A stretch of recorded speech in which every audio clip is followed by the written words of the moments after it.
യേശു വ്യത്യസ്തനാണ്. യേശു അമരത്ത് കിടന്നുറങ്ങുകയായിരുന്നു. പെട്ടെന്ന് ഭയങ്കര കാറ്റും കൊളുവടിച്ചു. യേശുവേ നാഥ, ഞങ്ങൾ നശിച്ചു പോകുന്നതിൽ നിനക്ക് വിചാരമില്ലയോ എന്ന് ചോദിച്ചു. അതുകൊണ്ട് യേശു എഴുന്നേറ്റിട്ട് പറഞ്ഞു, അവൻ കാറ്റിനെയും കടലിനെയും ശാസിച്ചു. അവരോർത്തത് യേശു അറ്റത്തിരുന്നോണ്ട് ഇങ്ങോട്ട് പിടിച്ചു, അങ്ങോട്ട് പിടിച്ചു, നേരെ പിടിച്ചു, തുഴഞ്ഞു എന്ന് പറയുന്നു. യേശു ഒന്നും പറഞ്ഞില്ല. യേശു എഴുന്നേറ്റ് ശാസിച്ചു. ഇന്ന് ഞാൻ നിങ്ങളൊരു കാര്യം പറയാം.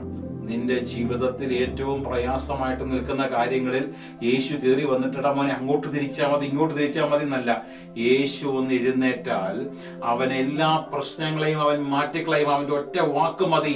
ഉയർന്നും മല പോലെ നിൽക്കുന്ന പ്രയാസങ്ങൾ അപ്രത്യക്ഷമാകും. കടഭാരങ്ങളെ അവൻ മാറ്റും. രോഗത്തെ അവൻ സൗഖ്യമാക്കും. പാവ സ്വഭാവത്തിൽ നിന്ന് അവൻ വിടുവിക്കും. അഡിക്ഷനിൽ നിന്ന് അവൻ തന്നെ പുറത്തു കൊണ്ടുവരും.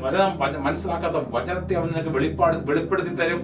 നിന്നെ കൃപകളാൽ നിറയ്ക്കും. നിനക്ക് വേണ്ടി അവൻ എന്തും ചെയ്യും.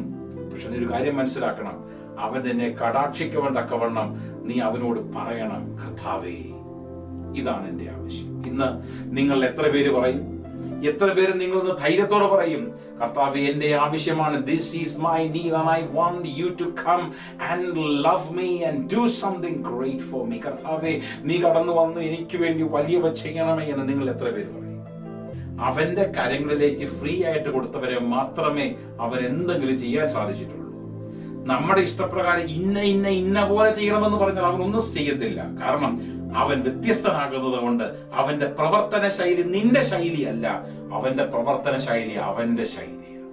അവന്റെ ശൈലി ആകുന്നത് കൊണ്ട് അവന്റെ ശൈലി ചെയ്യുവാൻ നീ അവനെ അനുവദിച്ചാൽ അവൻ അവന്റെ ശൈലിയിൽ കാര്യങ്ങൾ ചെയ്യുമ്പോൾ നീ അത്ഭുതപ്പെട്ടു പോകും. എന്തൊരു പ്രവൃത്തിയാ കർത്താവേ! ആ പ്രവൃത്തി കാണുവാനായി ഞാൻ നിങ്ങളെ സ്വാഗതം ചെയ്യുന്നു. കർത്താവായ യേശു നിങ്ങളെ അനുഗ്രഹിക്കട്ടെ, സമാധാനത്താൽ നിറയ്ക്കട്ടെ. കർത്താവിന്റെ കരം നിങ്ങളുടെ മേൽ നീതിയായി പ്രവർത്തിക്കട്ടെ. Thank you.